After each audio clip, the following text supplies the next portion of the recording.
नमस्कार, मैं निशा ठाकुर और आप देख रहे हैं मेट्रो मुंबई। वक्त हो चुका है टॉप 10 बुलेटिन का, तो आइए एक नजर डालते हैं मुंबई की 10 बड़ी खबरों पर। शिवसेना ने अब तक के अपने सबसे बड़ी बगावत देखी है। एकनाथ शिंदे ने पार्टी छोड़ी और मुख्यमंत्री बन गए। क्या शिवसेना में इसी के साथ ठाकरे युग खत्म हो चुका है या उद्धव ठाकरे में अभी भी राजनीतिक दम बाकी है? देखिए स्पेशल रिपोर्ट।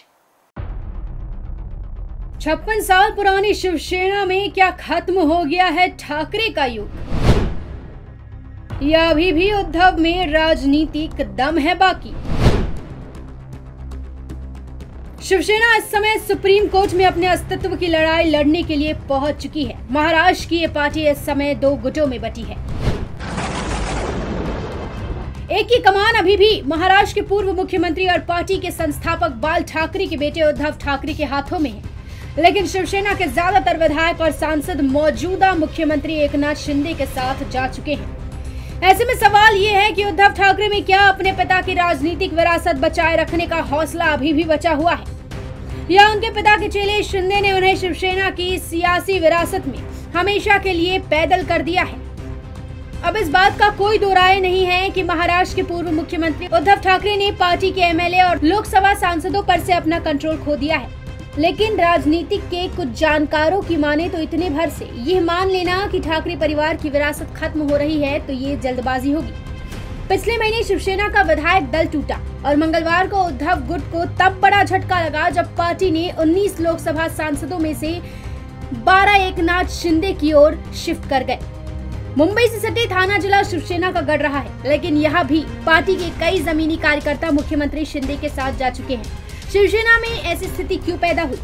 इस पर एक राजनीतिक पर्यवेक्षक का कहना है कि बाल ठाकरे, जिन्होंने 1966 में शिवसेना बनाई, और उद्धव ठाकरे में बुनियादी अंतर है और इस वजह से पिता की गैर मौजूदगी में पार्टी अपने इतिहास की सबसे बड़ी बगावत देख रही है। राजनीतिक पर्यवेक्षक ने इसकी वजह बताई है कि बेटे को पिता की विरासत बाय डिफॉल्ट प्राप्त हो गई थी, क्योंकि दूसरे ने उनमें नेतृत्व की भूमिका को स्थापित किया था। उद्धव ठाकरे ने कभी भी उस विरासत को भुनाया नहीं और अपने नेतृत्व को साबित करने के लिए कुछ नहीं किया। उन्होंने हर किसी को हल्के में लिया। 2003 में जब से उद्धव ठाकरे को शिवसेना का नेतृत्व दिया गया, उन्हें नारायण राणे और अपने चचेरे भाई राज ठाकरे के विरोध का सामना करना पड़ा। राजनीतिक पर्यवेक्षक ने कहा कि विरासत गंवाने और पार्टी पर से पकड़ खोने की चरम सीमा पिछले महीने एकनाथ शिंदे के विद्रोह के तौर पर देखने को मिली, जब बाल ठाकरे उनके पास नहीं है। शिवसेना प्रमुख बाल ठाकरे के गुजरे करीब 1 दशक गुजर चुके हैं। उनके व्यक्तित्व और उनके बेटे के व्यक्तित्व में आकाश पाताल का अंतर है। कुछ इसी बात की ओर इस पर्यवेक्षक ने भी इशारा किया। उन्होंने कहा, उद्धव ठाकरे से ज्यादा कुछ भी उम्मीद नहीं किया जा सकता, क्योंकि वे अपने भविष्य की भूमिका को लेकर भ्रमित लगते हैं। वे उन पर दोषारोपण कर रहे हैं जिन्होंने उनका साथ छोड़ दिया, लेकिन फिर उसी समय उन्हें वापस साथ भी लाना चाहते हैं। लेकिन सभी जानकारों की राय एक जैसी नहीं है। एक ने कहा कि ठाकरे की विरासत के बारे में अंतिम रूप से कुछ भी कह देना अभी जल्दबाजी होगी, क्योंकि शिवसेना में आए संकट का अभी करीब 1 महीना ही हुआ है। उनका कहना है कि पार्टी की संरचना और उसके काम करने के तरीके को देखते हुए इस तरह के घटनाक्रम अप्रत्याशित है। Bureau report, metro Mumbai. तो सोमवार से सभी सामानों पर जीएसटी बढ़ा दी गई है। जो जीएसटी की दरों में नहीं थी, उन सामानों को भी जीएसटी की दरों में ला दिया गया है। अब इस पर मुंबई की महिलाओं का केंद्र सरकार पर गुस्सा फूटा है। आप हुकूमत चला के हमको क्या किया? हमको थोड़ा सी राशन में जहर डाल के दे दो। हम लोग क्या जानवर है? 1 किलो बटाटा ले जाओ, 30 रुपए बटाटा मिला, 60 रुपए किलो टमाटर मिलते, क्या सोच के भाजी बनाए? ये था घरेलू महिलाओं का गुस्सा। ये गुस्सा है देश के सरकार के प्रति, ये गुस्सा है प्रधानमंत्री मोदी के प्रति, ये गुस्सा है बढ़ती महंगाई के प्रति।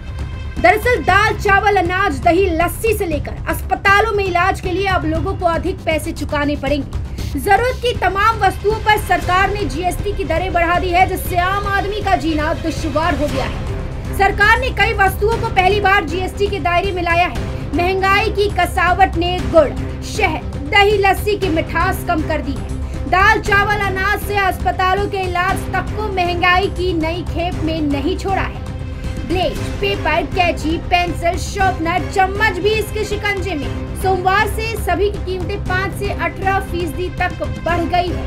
कारोबारियों का कहना है कि जीएसटी की नई दरों को थोक के साथ झटका सीधा असर खुदरा बाजार पर भी पड़ा है। घरेलू खाने पीने की चीजों पर महंगाई की मार पड़ी है। महंगाई की मार पर महिलाओं ने मोदी सरकार को जमकर खरी खोटी सुनाई है सरकार से कि हम 50 साल 60 साल की औरतें क्या करें, जहाँ जाए बोलते तुम्हारी 50 साल की उम्र हो गई, 60 साल की उम्र हो गई। हम हॉस्पिटल में पेशेंट का काम करते थे, कहीं घर का काम करते थे। हमारा आदमी नहीं है, हमारा बेटा नहीं है, हमारी लड़की बेवा है, 2 बच्चे यतीम है। तो बताओ हम जीना कैसा? हमको थोड़ा सी राशन में जहर डाल के दे दो, हम जी लेंगे। जय अम्बे नगर में हमारे झोपड़े टूटते हैं, हमारे सर पे प्लास्टिक नहीं है, बम्बू नहीं है, बीएमसी ले जाती। आज 20 साल से हम तकलीफ भर रहे हैं। तुम जाते हो प्रदेश में इसका ये करते हो, राजस्थान में इतनी मदद करते हो, किसानों की इतनी मदद करते हो, दिल्ली में इतनी मदद करते हो, वहाँ इतनी मदद करते हो, तो क्या हम भेड़िया जानवर लोग हैं? भाजी लेते जाते 500 की भाजी नहीं आती, तो हम घर चलाने वाले आदमी को हिसाब क्या दें? आदमी ला के देता पैसा कितना लिए, कितना खर्चा किए, क्या हिसाब दें? झगड़ा लगाए घर में या बच्चों को हुक्म डाले? तो ये महिलाएं हैं और महिलाओं की जो तकलीफ़ें हैं, घरेलू चीज़ों पर भी जिस तरीके से महंगाई की मार पड़ी है, और ऐसे में कहीं न कहीं जनता त्रस्त है। और इस त्रस्त को लेकर जो है भारत सरकार से उस महंगाई को लेकर अपील कर रही है कि जिस तरीके से देश में महंगाई है उसे कम की जाए और जनता को कहीं न कहीं सहूलियत दी जाए। मुंबई से राहुल शुक्ला, मेट्रो मुंबई न्यूज़। तो पिछले कुछ दिनों से फ्लाइट्स में खराबी की कई खबरें सामने आ रही है, जिससे पैसेंजर्स की जान की सुरक्षा पर सवाल उठ रहे हैं। एक बार फिर से एयर इंडिया फ्लाइट जो कि कोची से दुबई जा रही थी, उसे मुंबई में इमरजेंसी लैंडिंग कराया गया। एयर इंडिया की फ्लाइट A1934 को उड़ान के दौरान कम दबाव का सामना करने के बाद मुंबई के लिए डाइवर्ट कर दिया गया और फ्लाइट की मुंबई में सुरक्षित लैंडिंग करा दी गई। Air India Boeing flight aircraft type B 787 में 21 जुलाई को कुछ दिक्कतें को लेकर सूचना दी गई, जिसके बाद फ्लाइट को डाइवर्ट कर मुंबई लैंडिंग कराई गई। फ्लाइट के कैप्टन ने IOCC को सूचना दी कि प्रोजेक्शन लॉस का सामना करना पड़ रहा है, जिसके बाद फ्लाइट को मुंबई डाइवर्ट किया जा रहा है। DSWR के 2 वरिष्ठ अधिकारियों को प्रारंभिक जांच का काम सौंपा गया है। सूत्रों के मुताबिक केबिन में दबाव कम होने के बाद यात्रियों ने ऑक्सीजन मास्क लगाए थे। पिछले कुछ दिनों में ऐसी कई घटनाएं हुई हैं, जिनमें स्पाइस जेट, विस्तारा और मंगलवार को गो एयर की उड़ानें विभिन्न गड़बड़ियों के बाद प्रभावित हुई। मंगलवार को सरकार ने बताया कि पिछले 3 महीनों में एयर इंडिया के खिलाफ 1000 यात्रियों की शिकायत मिली है। इस घटना के बाद एयर इंडिया का बयान आया है। एयर इंडिया ने कहा कि दुबई से कोची जाने वाली फ्लाइट AI934 को तकनीकी समस्या के कारण आज मुंबई डाइवर्ट किया गया। मामले की जांच DGCA कर रही है। Bureau report, metro Mumbai. तो महाराष्ट्र के लोगों के लिए एक बहुत बड़ी खुशखबरी है। 2 साल बाद अब धूमधाम से नाच गाकर ढोल ताशों के साथ त्योहार मनाए जा सकेंगे। महाराष्ट्र के मुख्यमंत्री एकनाथ शिंदे ने बृहस्पतिवार को कहा कि कोरोना वायरस महामारी के दौरान त्योहारों पर लगे प्रतिबंध हटा दिए गए हैं और आगामी गणेश चतुर्थी, दही हांडी और अन्य धार्मिक पर्वों पर कोई पाबंदी नहीं रहेगी। उन्होंने कहा कि मुहर्रम के जुलूसों पर भी कोई पाबंदी नहीं रहेगी। मार्च 2020 में महामारी के प्रसार के बाद उद्धव ठाकरे ने तत्कालीन महाविकास आघाड़ी सरकार ने त्योहारों पर कई तरह के प्रतिबंध लगा दिए थे, जिसमें गणेश उत्सव के दौरान जुलूस निकालने पर पाबंदी थी। घर और सार्वजनिक पूजा मंडलों द्वारा स्थापित की जाने वाली भगवान गणेश की ऊंचाई भी सीमित कर दी गई थी। इन प्रतिबंधों के कारण गत 2 वर्षों के दौरान कई धार्मिक त्योहार साधारण तरीके से मनाए गए। शिंदे ने संवाददाताओं से कहा, महामारी के दौरान धार्मिक पर्वों पर जो भी पाबंदियां लगाई गई थी, उन सभी पाबंदियों को हटा दिया गया है। यानी इस बार गणेश उत्सव, दही हांडी, मुहर्रम धूमधाम से मनाया जा सकेगा। Bureau report, metro Mumbai. तो पुष्पा 2 में मनोज बाजपेयी की एंट्री हो सकती है। ये खबरें लगातार सुर्खियों में थी, लेकिन मनोज बाजपेयी ने इस खबर को खारिज कर दिया है। अल्लू अर्जुन और Rashmika Mandanna starrer film Pushpa the rise ने बॉक्स ऑफिस पर जमकर धूम मचाई थी। फिल्म ने साउथ ही नहीं, नॉर्थ इंडिया में भी शानदार बिजनेस किया। पुष्पा की सफलता ने अल्लू को रातों रात पैन इंडिया स्टार बना दिया। वहीं फैंस भी फिल्म के अगले पार्ट को लेकर गिन गिन कर दिन काट रहे हैं। पुष्पा के पार्ट 2 को आने में अभी समय है, लेकिन फिल्म को लेकर कई तरह की अपडेट्स आती रहती है। हाल ही में खबर आई थी कि फिल्म में मनोज बाजपेयी की भी एंट्री होने वाली है, जिस पर एक्टर ने अब अपनी चुप्पी तोड़ दी है और इन खबरों की हकीकत बताई है। पुष्पा द रूल में अल्लू अर्जुन और फहद फाजिल के बीच की पनपी दुश्मनी को आगे बढ़ाया जाएगा और दोनों के बीच की जानलेवा दुश्मनी को दिखाया जाएगा। फिल्म में इन दोनों के साथ मनोज बाजपेयी के होने की बात सामने आ रही थी। हाल ही में मनोज बाजपेयी को लेकर मीडिया में कई तरह की खबरें देखने को भी मिली, जिन पर एक्टर ने अब अपनी चुप्पी तोड़ी है और मीडिया में आ रही इन खबरों की सच्चाई से पर्दा उठाया है। मनोज ने आर्टिकल को टैग करते हुए पुष्पा 2 में अपनी एंट्री की खबरों को फर्जी बताया है। Bureau report, metro Mumbai. तो एकनाथ शिंदे अब शिवसेना को हाईजैक करने की पूरी तैयारी कर चुके हैं। चुनाव आयोग में ये दावा करना कि वो असली शिवसैनिक है, धनुष बाण उनका है और 188 और नेताओं पर शिंदे की नजर है।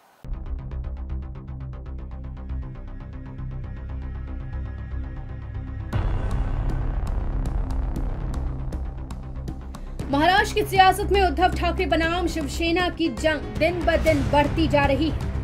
एक तरफ जहां उद्धव ठाकरे की शिवसेना हर दिन नेताओं की बगावत से टूट रही है, तो दूसरी तरफ एकनाथ शिंदे का गुट दिन ब दिन मजबूत होता जा रहा है। बावजूद इसके एकनाथ शिंदे अभी तक अपने मंत्रिमंडल का विस्तार नहीं कर पाए, न ही उन्हें शिवसेना के चुनाव चिन्ह का कब्जा मिल पाया।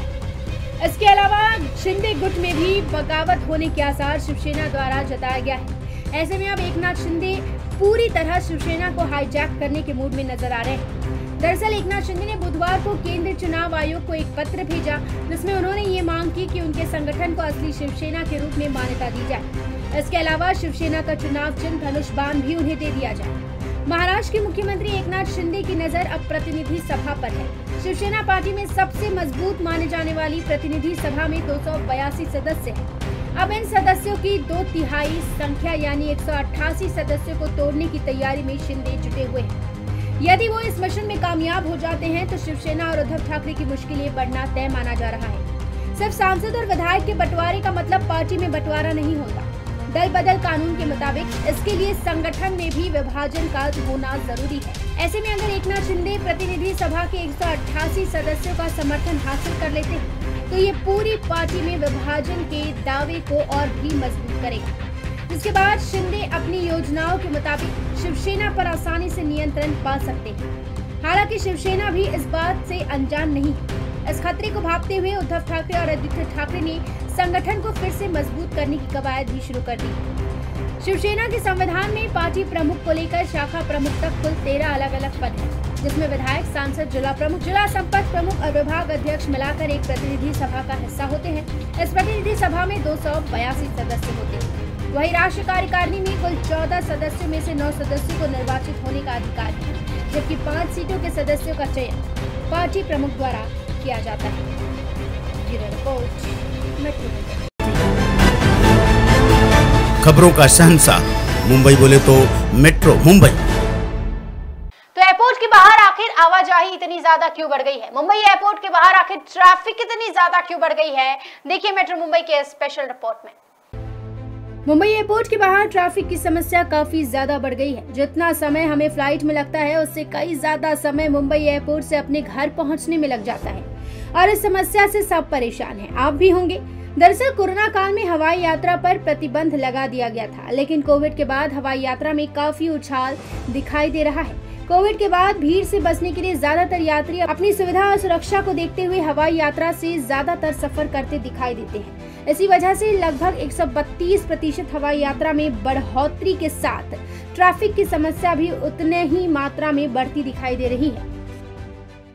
इस वक्त मैं खड़ा हूँ मुंबई एयरपोर्ट पे। आप देख सकते हैं मेरे पीछे तरह तरह की गाड़ियाँ फुल है, पार्किंग फुल है। पार्किंग फुल क्यों है? क्योंकि ज़्यादा से ज़्यादा जो सैलानी है, प्रवासी है, किसी न किसी काम से जो है एयरपोर्ट आते रहते हैं, जाते रहते हैं। तो एक बात आप समझ लीजिए, जब से कोविड गया है, कोविड के बाद जैसे रिस्ट्रिक्शन कम हुए, लोगों ने हवाई सफ़र को प्राधान्य दिया। हवाई सफ़र से वो जाना चाहते हैं, क्योंकि अगर आप जब हवाई सफ़र से जाते हो आपका वक्त बचता है। हाँ, थोड़े पैसे ज़्यादा लगते हैं, लेकिन जब भी आपका वक्त बचता है तो इस वक्त बचाने के लिए लोगों ने भर भर के यात्रा की है। इसलिए 132% हवाई यात्रा बढ़ी हुई है। इसे देखो, गवर्नमेंट को इकोनॉमी मिल रही है, इनकम मिल रहा है और यात्रियों को भी सुविधा मिल रही है। इससे जो हो रहा है भारी मात्रा में ट्रैफिक हो रहा है। आप देख सकते हैं मेरे पीछे जो पार्किंग का ट्रैफिक है वो एक तरफ, अगर आप ऊपर जाएंगे तो फ्लाइट ज़्यादा से ज़्यादा, अगर जब फ्लाइट उड़ती है, उड़ानें उड़ती है, प्लेन उड़ते हैं तो वहाँ पे हवाई ट्रैफिक भी होती है। जो भी हो, ये हवाई ट्रैफिक होगी, पर्यटन बढ़ेगा तभी हमारा देश भी उतना ही आगे जाएगा। लेकिन फिलहाल इस पार्किंग के लिए कुछ ना कुछ हल तो निकलना ही चाहिए। मैं सुना जोटिंगे, मेट्रो मुंबई न्यूज के लिए। तो भारत का पासपोर्ट अब और भी ज्यादा स्ट्रांग हो गया है। अब 60 देशों में भारतीय पासपोर्ट पर बिना वीजा के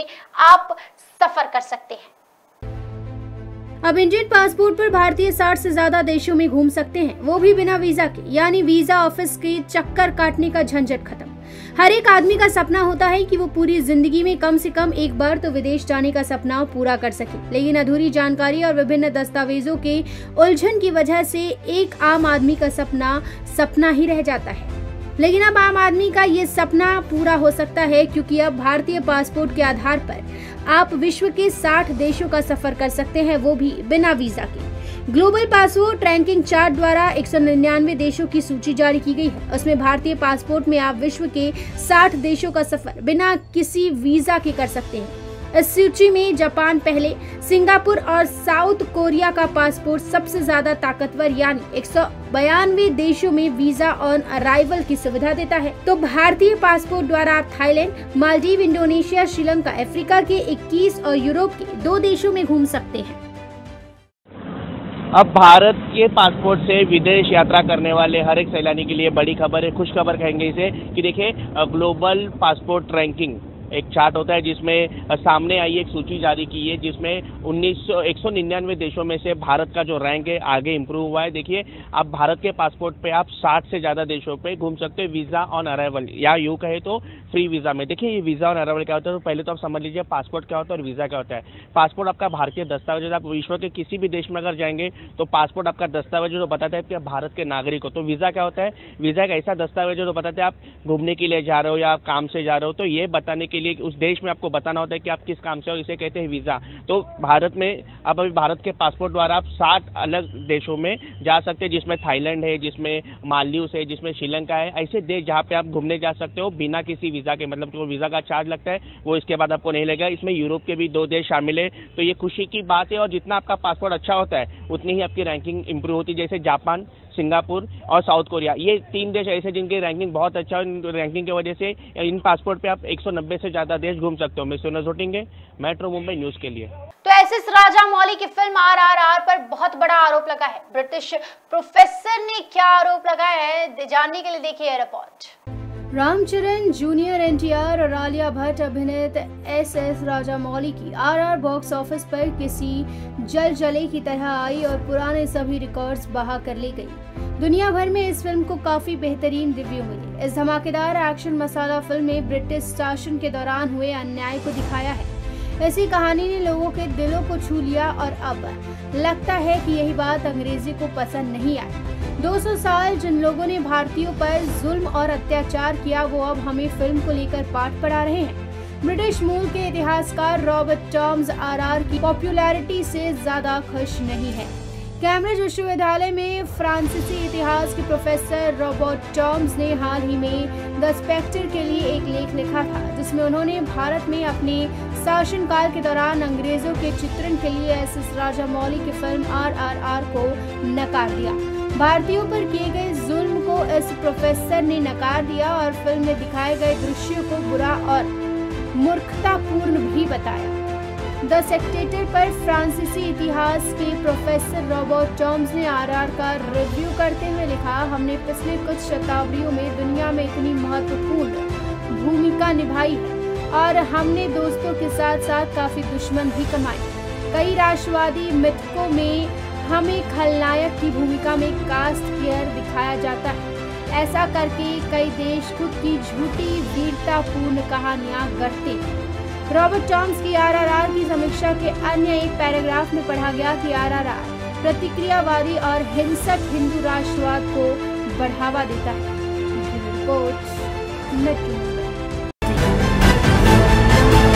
खबरों का शहंशाह मुंबई बोले तो मेट्रो मुंबई। तो मुंबई में अब BMC बहुत ज्यादा परेशान है, क्योंकि चोरों की नजर अब मैनहोल के ढक्कनों पर भी पड़ गई है। जी हां, आधी रात को मैनहोल के ढक्कन चुरा लिए जाते हैं।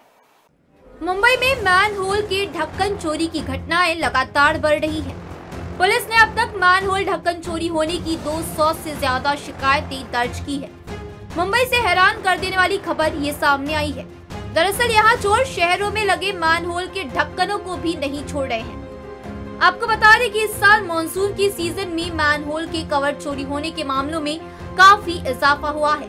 शहर के 24 एडमिनिस्ट्रेटिव वार्ड कार्यालय द्वारा दर्ज की गई 239 शिकायतों में से पुलिस ने 200 से ज्यादा मैनहोल कवर की चोरी होने की FIR दर्ज की है। इधर मैनहोल कवर चोरी होने के मामलों ने BMC के अधिकारियों की टेंशन बढ़ा दी है।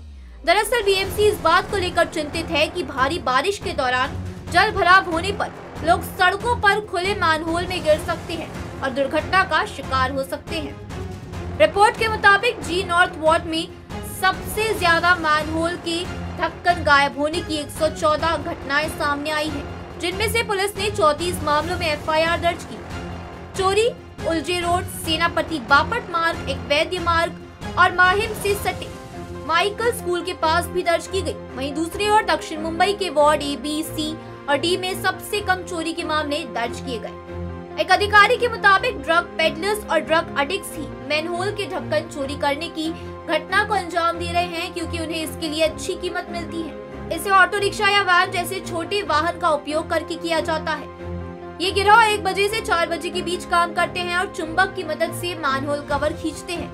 उन्होंने कहा कि एक मैनहोल कवर लोहे की कांच से बना होता है और बाजार में कहीं भी इसकी कीमत 2500 रुपए से 10,000 रुपए के बीच है। वहीं एस वार्ड के सहायक आयुक्त अजीत कुमार अम्बी ने कहा कि मुख्य रूप से रात में पवई में मैनहोल कवर चोरी हो जाते हैं और वार्ड कार्यालय ने 8 पुलिस शिकायतें इसके खिलाफ दर्ज की है। Bureau report, metro Mumbai. ये थी मुंबई की 10 बड़ी खबरें और आप देख रहे थे टॉप 10 बुलेटिन। रोज रात मेरे साथ देखिए मुंबई की टॉप 10 बुलेटिन सिर्फ मेट्रो मुंबई पर। धन्यवाद।